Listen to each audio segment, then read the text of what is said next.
ತಾಯಿ ಜೊತೆ ಮಕ್ಕಳಿಗೆ ಇರ್ತಕ್ಕಂತ ಒಂದು ಬಾಂಡಿಂಗು, ತಂದೆ ಜೊತೆ ಮಕ್ಕಳ ಜೊತೆ ಇರ್ತಕ್ಕಂಥ ಬಾಂಡಿಂಗು ತುಂಬಾ ಅಜಗಜಾಂತರ ಇರುತ್ತೆ. ಏನಕ್ಕಂದ್ರೆ ತಾಯಿ ತುಂಬಾ ಸಾಫ್ಟ್ ಕಾರ್ನರ್ ಆಗಿ ಮುದ್ ಮಾಡ್ಕೊಂಡು ಪ್ಯಾಂಪರ್ ಮಾಡ್ಕೊಂಡು ಬೆಳೆಸ್ತಾ ಬರ್ತಾರೆ. ಬಟ್ ತಂದೆ ಹಾಗಲ್ಲ, ತಂದೆ ಹೊರಗಡೆ ಎಲ್ಲವನ್ನೂ ಮ್ಯಾನೇಜ್ ಮಾಡ್ಬೇಕಾಗುತ್ತೆ. ಹಂಗಾಗಿ ಮಕ್ಕಳನ್ನ ಯಾವಾಗ್ಲೂ ಅಂದ್ರೆ ತಾಯಿ ಎಷ್ಟು ಪ್ಯಾಂಪರ್ ಮಾಡಲ್ಲ. ಆ ನಿಟ್ಟಿನಲ್ಲಿ ತಂದೆ ಮಕ್ಕಳ ನಡುವಿನ ಅಂದ್ರೆ ತಂದೆ ಮಗನ ನಡುವಿನ ಬಾಂಡಿಂಗ್ ಬಗ್ಗೆ ಹೇಳೋದಾದ್ರೆ, ಸೊ ಈ ಜನರೇಷನ್ ವೈಸ್ ಬೇರೆ ಬೇರೆ ಆಗುತ್ತೆ. ಈಗಿನ ಜನರೇಷನ್ ಏನ್ ಅನ್ಸುತ್ತೆ ಸರ್ ನಿಮ್ಗೆ, ಈಗಿನ ಜನರೇಷನ್ ಮಕ್ಕಳನ್ನ ನೋಡಿದ್ರೆ? ಹೇಳಿ ಸರ್, ನಾನೇ ಈ ಜನರೇಷನ್. ಇವಳೇ ಇದಾರೆ ಈಗಿನ ಜನರೇಷನ್. ಇವ್ರ ಅಪ್ಪನ ಪೇಪರ್ ಮಾಡ್ತಿರ್ತಾರೆ, ಇವ್ರ ಅಮ್ಮನ ಬೈತಿರ್ತಾರೆ ಇವ್ರಿಗೆ ಅಲ್ವೇನ. ನಂದು ನೀವ್ ಹೇಳಿದ್ದಕ್ಕೆ ಉಲ್ಟಾ. ನನ್ನ ಪರ್ಸನಲ್ ನನ್ನ ಲೈಫಲ್ಲಿ ನಮ್ಮ ಅಮ್ಮ ನಮ್ಮನ್ನೇನ್ ಪ್ಯಾಂಪರ್ ಮಾಡ್ತಿರ್ಲಿಲ್ಲ. ನಮ್ಮ ಅಪ್ಪ ಪ್ಯಾಂಪರ್ ಮಾಡ್ತಿರ್ಲಿಲ್ಲ.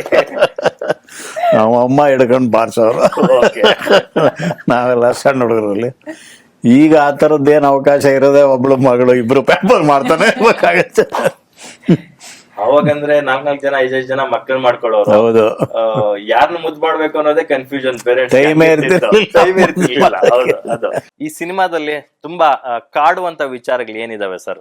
ಅಕ್ಕ ತಮ್ಮನ್ನ ಹೆಂಗೆ ಪ್ರೀತಿಸ್ತಿರ್ತಾಳೆ, ತಮ್ಮ ಅಕ್ಕನ ಹೆಂಗೆ ಪ್ರೀತಿಸ್ತಾನೆ, ತಾಯಿ ಮಕ್ಕಳನ್ನ ಹೆಂಗೆ ಪ್ರೀತಿಸ್ತಾಳೆ, ಎಲ್ಲವೂ ಒಂದು ತುಂಬ ಕಾಂಪ್ಲೆಕ್ಸ್. ಅದು ಭಾಳ ಸಿಂಪಲ್ ಆಗಿರೋದಿಲ್ಲ. ಅದೇ ಕಾಡುವ ಅಂಶಗಳು. ಅದು ಏನಾಗುತ್ತೆ, ನೀವು ಯಾವುದೇ ಸಿನಿಮಾದಲ್ಲಿ ನಿಮ್ಗೆ ಆ ಥರದ ಒಂದು ಸಣ್ಣ ಅಂಶ ಕಂಡ ತಕ್ಷಣವೇ ನಾವು ನಮ್ಮ ಬದುಕಿನ, ನಮ್ಮ ಸಂಬಂಧಗಳಿಗೆ, ನಮ್ಮ ಸಂಬಂಧಗಳ ಜೊತೆಗೆ ನಮಗಿರುವ ಒಂದು ಪ್ರೀತಿ, ಅದರ ಜೊತೆಗಿರುವ ರಿಲೇಷನ್ನು, ಇದು ಕನೆಕ್ಟ್ ಆಗ್ತಾನೆ ಇರುತ್ತೆ.